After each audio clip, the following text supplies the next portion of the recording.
Yo YouTubers, what's up? So I'm here today in front of you to discuss a few things. Basically, these days I'm in a lot of confusion since the time I've started vlogging. I've been thinking to get a new camera and also a new bike.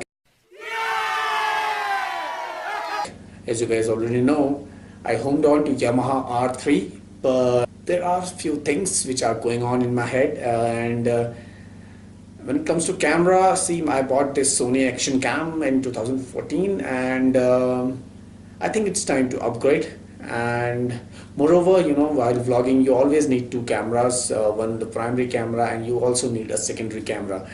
Thinking about buying a new camera, comes with a lot of confusions. There is always that constant battle going on between the Sony Action Cams and the GoPros.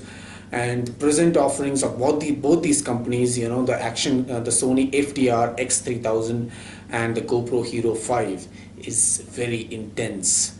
It's been a month or so I've been trying to home on to any one of them. I've been seeing all kinds of reviews on YouTube, and the more I see the reviews, the more confused I get. So today I'm going to talk about these things, whether to buy a Sony FDR X3000 or to buy a GoPro Hero 5. Also, I will talk about my confusion, to buy a Yamaha R3, a KTM RC390 or a Ninja 300.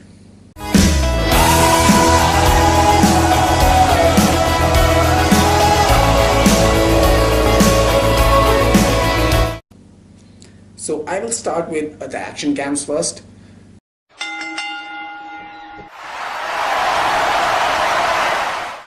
See, when I went searching the market for an action cam in 2014, much as the case is now, the market was heavily dominated by GoPros. And at that point of time, the only reason why I went for Sony action cams, which are very less known and practicality also in terms of picture quality and everything, they were far less capable than GoPros. But I went for Sony action cams solely because they were cheaper. But now, when I started moto vlogging, I cannot compromise on quality. So, and I've been comparing both these cameras in depth, just to home on to any one of them. Okay, first I would like to tell you one thing, that even now in present day, whenever you think of action cams, the only brand that comes to our mind is GoPros, right? It's just because they were the first brand to start off this market, and they've got amazing action cameras.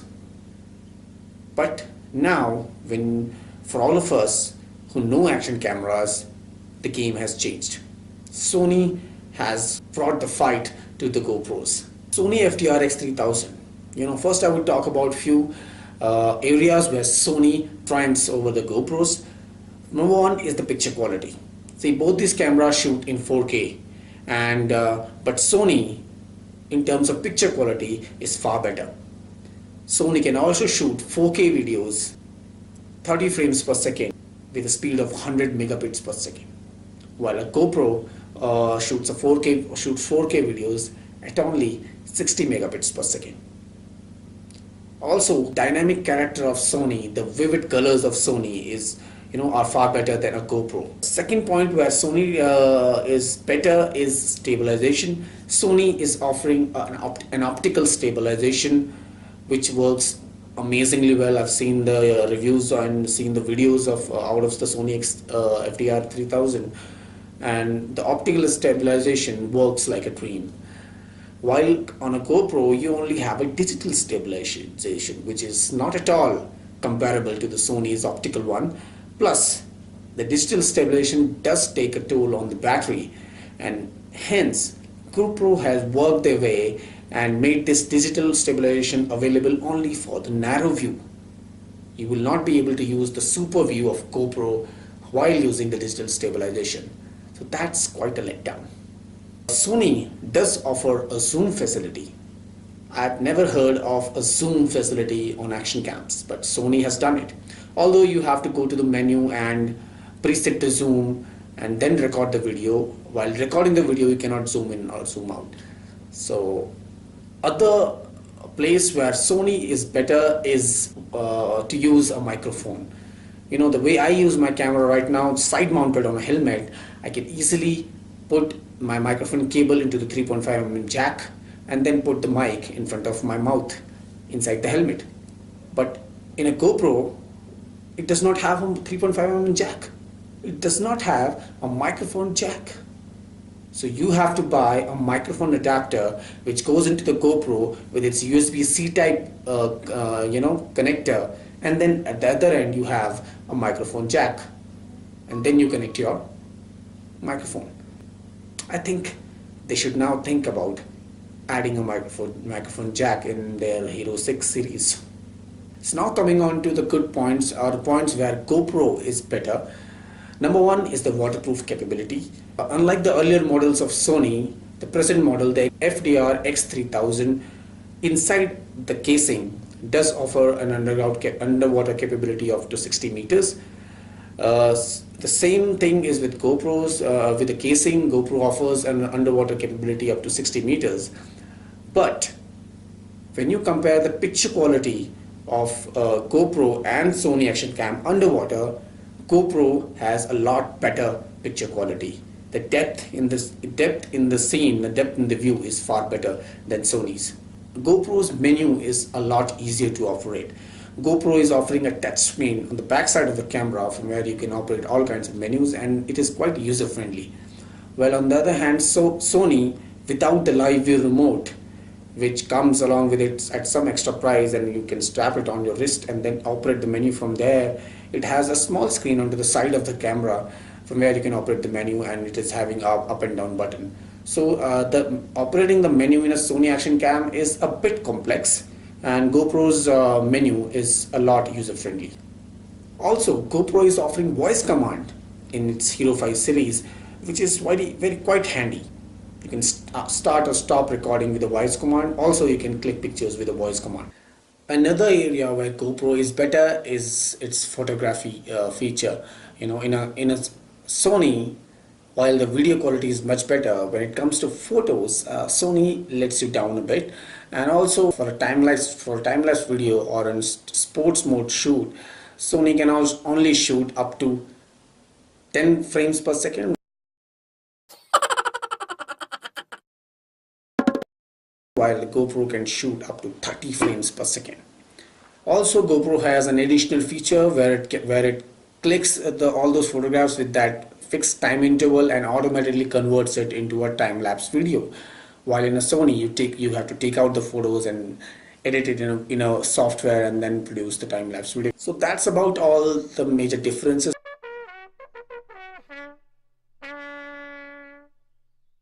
Now coming on to my confusion. Although Sony has got better picture quality, it has got an optical stabilizer and it has got an audio mic.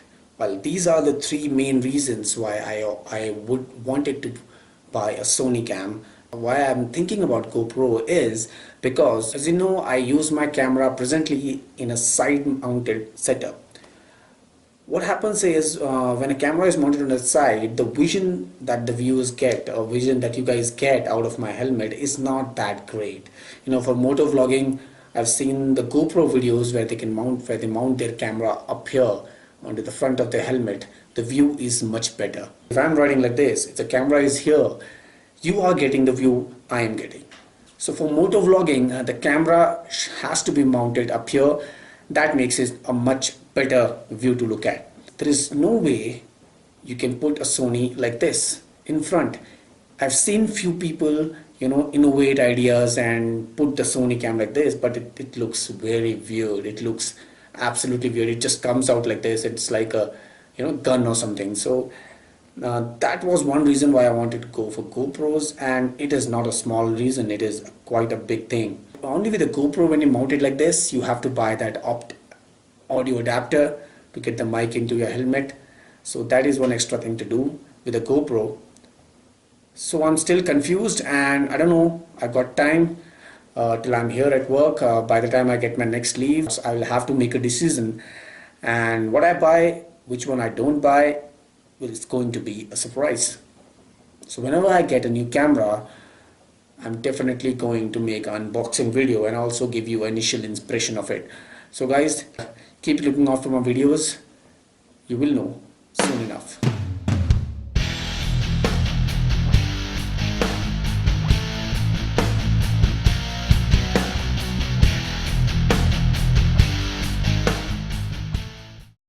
Okay, next is which bike should I go for? My first bike, the Yamaha YZF R3. The first model, I bought it in 2011 and it has just completed 6 years, and it will always be my first love. You know, I have got a very strong emotional bonding with my bike, and I'm not never going to let it go. People have given me advices to sell it somewhere, but I'm not going to do that. I'm always going to keep this sweetheart of mine close to me. It's a very special bike to me. But now, since my bike has completed 6 years, I wanted to upgrade into a much powerful motorcycle. And in India, a 300cc class is just newly born, and there's a lot of exciting things going on in the 300 class section. So I've been thinking about buying a Yamaha YZF R3. First reason, I like the brand Yamaha very much. I like their aftermarket service. So I wanted to go for the R3, but recently there have been few developments which have made me think about it a little. So first one is the present version of the R3, the 2015 model, is not BS4 compliant. Now, those of you who do not know what BS4 compliancy is, basically the world body which governs the emission policies, which looks after the pollution levels in the world, have made these certain benchmarks for all the vehicles in terms of emissions. So right now in India, all the vehicles and the motorcycles are BS3 compliant, where they have a certain level of emissions that they can make, and very soon we're going to have BS4 in emission norms being compulsory for all the vehicles. So it is always better to be prepared for the future. So anybody who's planning to buy a bike, or even a car for that matter, should look out for the BS4 compliancy. The first brand to get all of its bike BS4 compliant is Bajaj. The recently launched 2017 versions of all the model are BS4 compliant. Also the KTM RC series and the Duke series recently launched are all BS4 compliant. Yamaha has already launched the BS4 compliant 2017 model of R3 in the American market, and I believe it is in India the bike will come somewhere at the end of the year. So what basically a BS4 compliant engine means is that it's going to have a less amount of noise emissions and very less amount of smoke emissions. It has mostly to do with noise emissions. The catalytic converter that were being used till now onto the exhaust systems are now being enhanced, and they've been improved, and there are few tweaks here and there in the engine also, so that the emission norms are met. So basically the BS4 compliant engines are going to be quieter, they're going to be a bit heavier.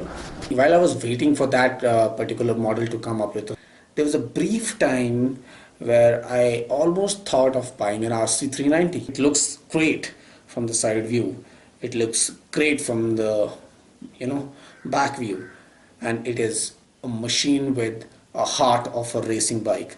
It is absolutely great to ride on. I've already ridden the RC390, the previous version, and it is absolutely gem of a bike. The way it handles the corners and the way it accelerates, it's absolutely fantastic.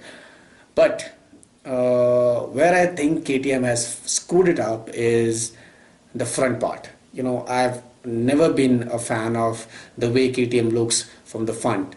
Those little beak of the KTM reminds me of face of a mouse. You see, a mouse has a pointy face. It's like that. So from everywhere else, the KTM looks great, but when you see it from the front, it does not, does not inspire. So that is one place. Another thing which I found that KTM has done wrong is not getting that TFT screen of Duke 390 onto the RC390. Now that would have made the case a lot stronger, in favor of KTM RC390, for me at least. Moreover, I always wanted a bit more sports tourer kind of bike. RC390 is an aggressive racing style bike, and the sitting position on an RC390 is not suitable for long rides. Also, it is a single cylinder engine, so it is more vibrating engine at the higher revs, and KTM has not taken much pain to make the power delivery smoother and to kill out the vibrations of the engine. So it does feel a bit stiff while riding, and at the higher speeds it does vibrate a lot. So that takes the RC390 out of the picture.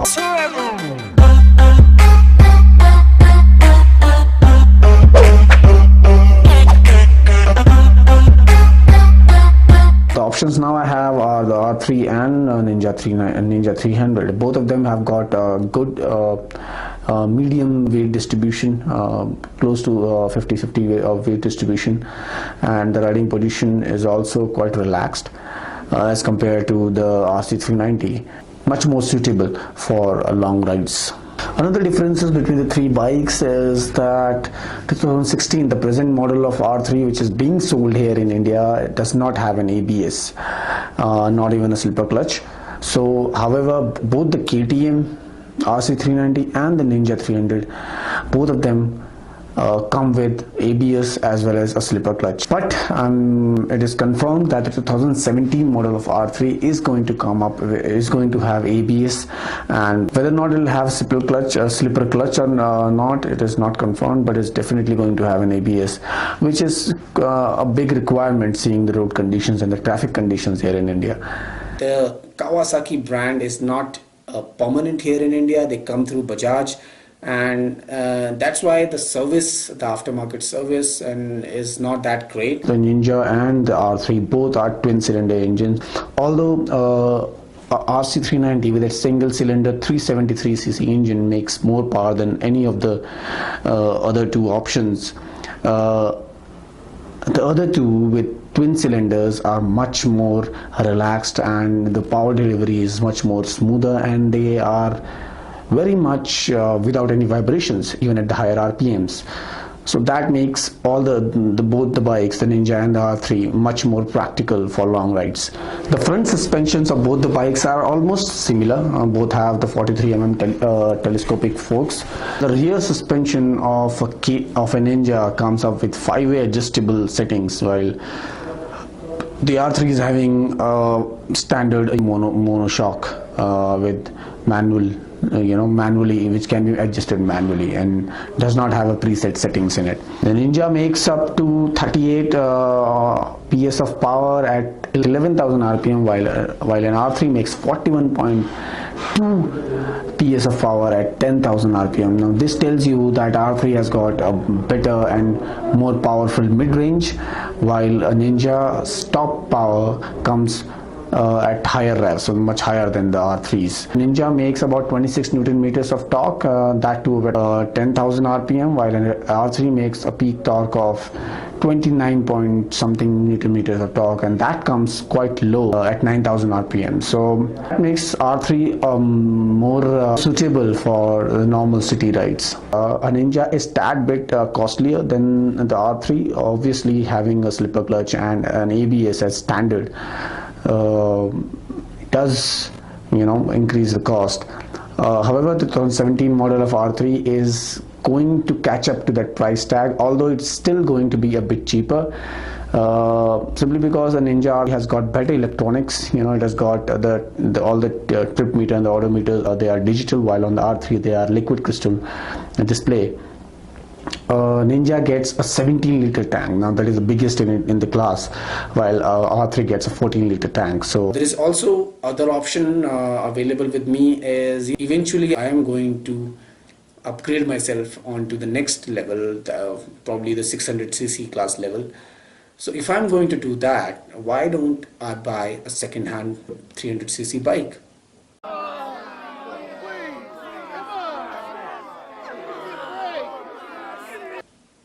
That is again a good option available with me. So I've got time, a lot of time with me, 3-4 months before I finally plan to buy all these things. So all those people who have not subscribed yet but are watching this, please subscribe, please subscribe. So guys, this is Deepak the Two Wheels Wanderer signing off. See you guys again. Ride safe.